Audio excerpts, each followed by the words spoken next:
प्रिय भक्तगण, आज हम आपको एक कथा का श्रवण करा रहे हैं जो सुनने मात्र से आपके जीवन में सुख संपत्ति और धन की वर्षा होगी।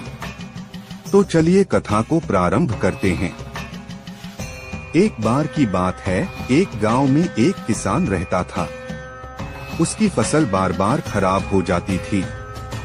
कभी सूखा पड़ जाता तो कभी बाढ़ आ जाती। वह किसान बहुत परेशान रहने लगा। एक दिन वह भगवान शिव जी के मंदिर में पहुंचा और रोते हुए बोला, हे महादेव, मेरे जीवन में इतना दुख क्यों है? मुझे बताइए असली दुख क्या है और इससे मुक्ति कैसे पाऊं? भगवान शिव जी ने उसकी विनती सुनी और प्रकट होकर बोले, वत्स, दुख तो जीवन का एक हिस्सा है, लेकिन असली दुख तब होता है जब इंसान उम्मीद छोड़ देता है और अपने कर्म से भागने लगता है। किसान ने सिर झुकाकर पूछा, भगवान, उम्मीद कैसे रखूं जब हर बार मेरी मेहनत बर्बाद हो जाती है? शिव जी ने मुस्कुराते हुए कहा, वत्स, जीवन में जो भी कठिनाई आती है वह केवल तुम्हारी परीक्षा है। जैसे एक लोहार लोहे को आग में तपाकर मजबूत करता है, वैसे ही जीवन की कठिनाइयाँ तुम्हें मजबूत बनाती हैं। असली दुख तब होता है जब तुम हार मानकर बैठ जाते हो और कर्म करना छोड़ देते हो। किसान ने कहा, भगवान, मैं तो मेहनत करता हूँ, फिर भी दुख क्यों आता है?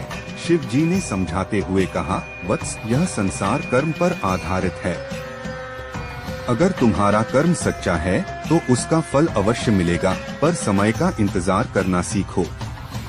जब तुम असली दुख से मुक्ति पाना चाहते हो तो खुद पर विश्वास रखो और मेहनत करना कभी मत छोड़ो। शिव जी ने उसे एक कहानी सुनाई। एक समय की बात है, एक तपस्वी ने कई वर्षों तक तप किया, लेकिन फल नहीं मिला। उसने भगवान से पूछा, मेरा तप व्यर्थ क्यों गया? भगवान ने कहा, तुम्हारा तप अधूरा है, लेकिन जब तुम उसे पूरे विश्वास और धैर्य के साथ पूरा करोगे तब तुम्हें फल जरूर मिलेगा। तपस्वी ने फिर तप किया और इस बार उसे सफलता मिली। भगवान शिव ने आगे कहा, वत्स, असली दुख तब नहीं होता जब तुम्हें असफलता मिलती है, बल्कि तब होता है जब तुम खुद पर से विश्वास खो बैठते हो। दुख से मुक्ति का एकमात्र उपाय है धैर्य, विश्वास और निरंतर कर्म।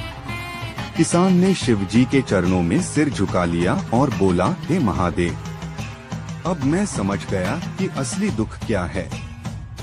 मैं अपने कर्म में कमी नहीं आने दूंगा और पूरी आस्था के साथ मेहनत करूंगा।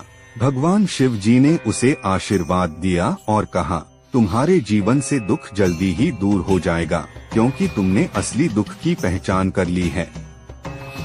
इस तरह किसान अपने घर लौटा और पहले से भी ज्यादा मेहनत करने लगा। जल्द ही उसकी मेहनत रंग लाई और उसके खेतों में हरी भरी फसल लहलहाने लगी।